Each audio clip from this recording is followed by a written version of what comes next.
Chào mừng các bạn đã đến với review 3D hay. Ở cuối tập trước, Mục Vân đã nhận ra ở di chỉ cổ long này có ký ức của hắn kiếp trước để lại. Từ đó mà Mục Vân có thể sử dụng một phần sức mạnh tiên vương và đột phá được lên vũ tiên cảnh cấp 3.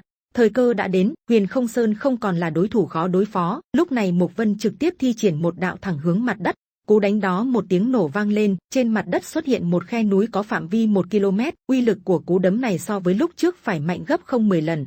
Không những thế, chỉ bằng một quyền này mà Mục Vân bay thẳng lên không, trong chốc lát đã chạm lấy phải một vầng sáng đỏ rực. Thấy thế, hắn đã dùng lòng bàn tay chạm thử và cảm nhận được cái khí tức ấy vô cùng nóng bỏng, nó chính là nham thạch. Ngay cả lưu ly kim quang trên người hắn cũng trở nên nóng rực, nhưng mà cũng chưa phải quá khó để Mục Vân vượt qua.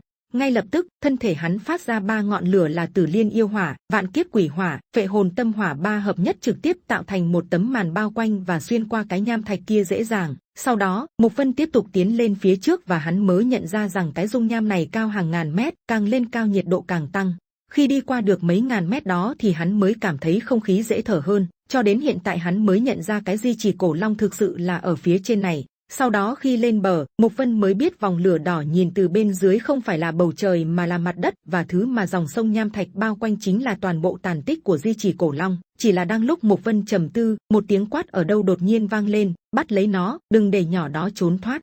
Nghe được, Mục Vân liền chạy về phía tiếng ồn, lại tiếp tục có một âm thanh nữa, ngươi không chạy thoát được đâu, nếu ta không lấy được mạng ngươi, ta làm sao có thể báo thù cho Tước Thải Y của Thánh Tước môn. Ở phía đối diện người kia bị đuổi cũng lên tiếng đáp trả, Tước Vô Khuyết, ngươi lợi dụng nhiều địch ít, Thạch gia, Kim gia, Lâm gia hợp lực cùng nhau tấn công Thánh Tước môn chúng ta, có gì mà tài ba.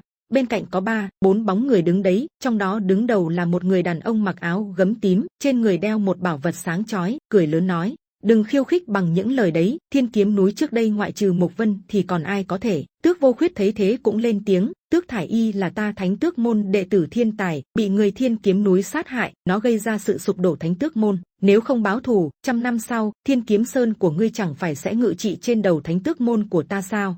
Người bị truy sát kia cũng hét lên đáp lại, ngươi thật vô sỉ. Thấy thế, Tước Vô Khuyết cũng nói, vô sỉ. 3000 tiểu thế giới, phải nói vô sỉ nhất thuộc về Huyền Không Sơn, thế nhưng bọn chúng là đại lão, các đại thế lực đều không thể không phục, vô sỉ cũng phải có thực lực vô sỉ mới được. Nghe đến lời này, mới có một tiếng vỗ tay từ sau đi ra, đó chính là Mục Vân với lời nói hay lắm, nói hay lắm. Có lẽ Mục Vân trong lòng đã là có kế hoạch, lần này rời di chỉ cổ long, sau đó hắn cũng không cần che giấu thân phận nữa.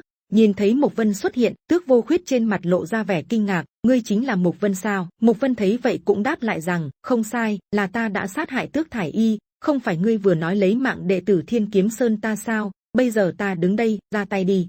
Đến đây là hết tập 338 Vô Thượng Thần Đế. Xin chào và hẹn gặp lại các bạn ở những video tiếp theo.